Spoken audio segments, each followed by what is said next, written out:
This episode of Techno Buffalo is brought to you by Audible. Welcome back to another episode of Ask the Buffalo. This is the show where you can ask me, John Rettinger, any question you've got from the wide world of technology. Not sure what phone to buy, don't know what tablet's right for you, don't know what piece of tech to buy Dad. This is where you can ask. On this episode of Ask the Buffalo, we're going to talk about the new Nexus 7. We're going to talk about BlackBerry 10 and Windows Phone 8. We're going to discuss the new MacBook Airs and a whole bunch of technology in between. This is Ask the Buffalo. Let's get started.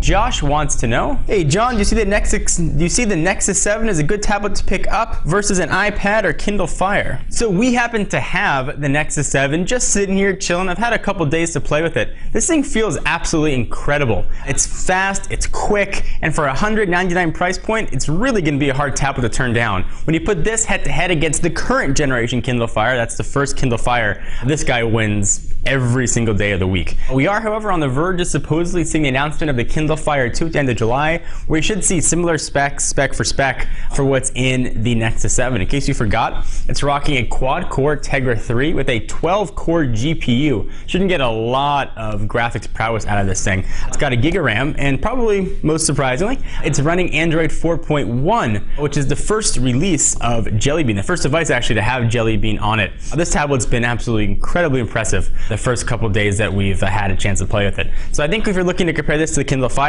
a no-brainer for this. If you want to compare it with the iPad, it's a whole different beast. Looking at it, definitely a couple $100 difference. You could buy two of these actually before you can even get an entry-level iPad. So I'd be hard-pressed to not recommend the Nexus 7. User Cody1094 asks, hey John, what do you think will be better, BlackBerry 10 or Windows Phone 8? Well, Cody, last week BlackBerry and RIM, the company that makes Blackberries, had their earnings call. They said BlackBerry 10 is not going to be coming now until the first quarter of 2013. That is now, I believe, well over a year of delays. So while Windows Phone 8 is going to be coming this year, and probably relatively soon, or you gotta wait until 2013 for BlackBerry 10, clearly Windows Phone 8 is going to be the way to go. Plus, there's no guarantee that BlackBerry 10 is even going to be in existence, or RIM is even going to be around come this time next year. The death clock is clearly ticking for RIM, and they've got just a few months, in my mind, to turn things around. Do you care about BlackBerry 10 anymore? Are you willing to wait until 2013 for it to come out?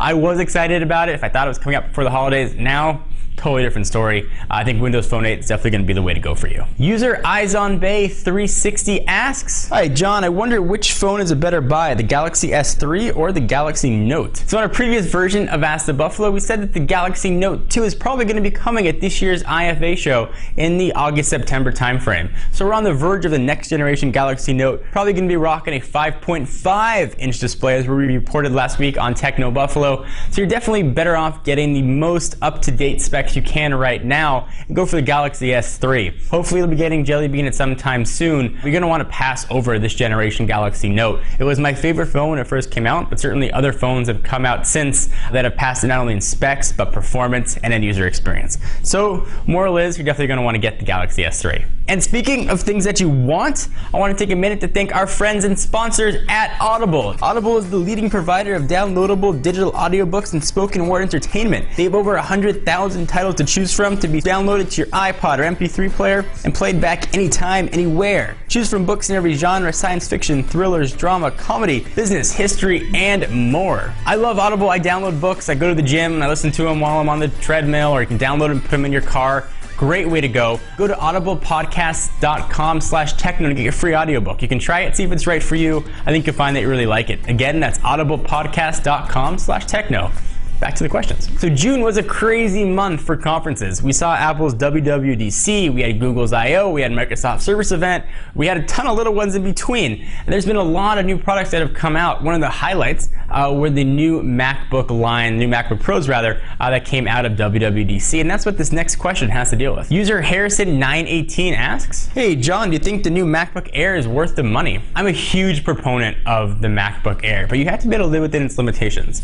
If you don't do a lot lot of video editing, the MacBook Air is going to be a credible machine for you. If you're not doing things that are 3D heavy, or you don't want to play a lot of graphic intensive games, MacBook Air is going to be great. You need a computer to take to and from to college, or to and from to business, or you travel a lot, you need something that can browse the internet great, that can do word processing, that can do some pretty decent computing, that's got now current generation I/O, it's got USB 3.0 and Thunderbolt. It's a tremendous computer. So yes, I do think it's absolutely worth the money. An 11-inch MacBook Air was what I carried with me for a few years before I swapped it out for the 15-inch Retina display MacBook Pro. You won't be disappointed if you go with the MacBook Air. But if you do something that needs a lot of removable storage and you have to use an SD card, you're going to want to go for the 13-inch. The 11-inch unfortunately omits that. So hopefully you guys enjoyed this episode of Ask the Buffalo. It's been a pleasure to talk to you. We'll be back here every Monday with a new episode, so be sure to submit your questions on technobuffalo.com or hit us up on Twitter at technobuffalo. I'm John Rettinger, and I'll see you in the next video. Bye-bye.